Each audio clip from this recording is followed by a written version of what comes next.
दिन था जिस वक्त हमारा भारत आजादी की ओर बढ़ रहा था, मगर उस दौरान एक ऐसी ही घटना घटी जो इतिहास में आज भी हैरान करने वाली है। आखिर उस दिन ऐसा क्या हुआ था? उस तारीख को ही लाखों लोग दिल्ली की ओर क्यों चल पड़े थे? तो चलते हैं सदियों पुराने इतिहास की ओर।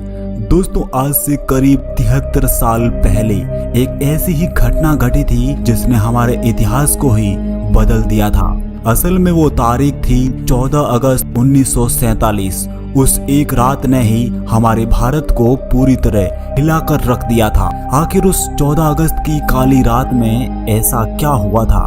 तो चलते हैं इतिहास के पुराने पन्नों में। दोस्तों, ये दास्तान उस भयानक दौर की है जो जाते जाते ऐसा दर्द दे गया जिसकी भरपाई आज तक पूरी नहीं हो पाई है। दोस्तों, 14 अगस्त हमारे इतिहास में वो तारीख थी जिसे भुलाए भी भूला नहीं जाता। ये हमारे लिए सबसे मुश्किल दौर में से एक था।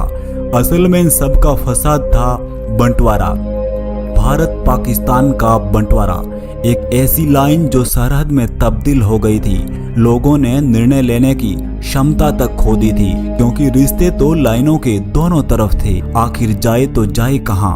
ये सब इतिहास उस 14 अगस्त की काली रात में ही बदला था। तो आइए दोस्तों, चलते हैं 73 साल पीछे, उस समय में जहाँ ये सब तय होने वाला था। दोस्तों, बंटवारे का दर्द दोनों ओर सहा था, वह चाहे भारत हो या फिर पाकिस्तान। केवल एक फैसले की वजह से लाखों लोगों का जीवन तबाह हो गया था। बरसों से इकट्ठी की गई संपत्ति भी पल भर में पराई हो गई थी। असल में लोग रातों रात बेदखल होकर सड़कों पर आ गए थे। 20वीं सदी की ऐसी तबाही उनके जीवन में पहली बार आई थी। दोस्तों, उस समय हमारे भारत की आबादी करीब 40 करोड़ के आसपास थी। ब्रिटिश हुकूमत से ही शासन चला करता था। लोगों के पास इतना रोजगार भी नहीं था, बस किसी भी तरह अपना जीवन गुजार रहे थे। वो चाहे हिंदू हो या फिर मुस्लिम, हर मुश्किल घड़ी में कंधे से कंधा मिलाकर चलते थे। मगर अंग्रेजों को ऐसा कतई बर्दाश्त नहीं था। वे एक ऐसे ही मौके की तलाश में थे जिससे हिंदू मुस्लिमों में दंगा होता रहे और भारत हमेशा के लिए अशांत बना रहे। बदलते समय में अंग्रेजों ने धर्म को लेकर एक ऐसा ही खेल खेला जिसकी बदौलत हमारे सामने बंटवारा आया। अंग्रेजों ने अपनी पहली चाल मोहम्मद अली जिन्ना पर चली। उस समय जिन्ना ही मुस्लिम लीग के मुखिया थे। असल में अलग मुल्क की सुगबुगाहट आजादी से पहले ही शुरू हो गई थी।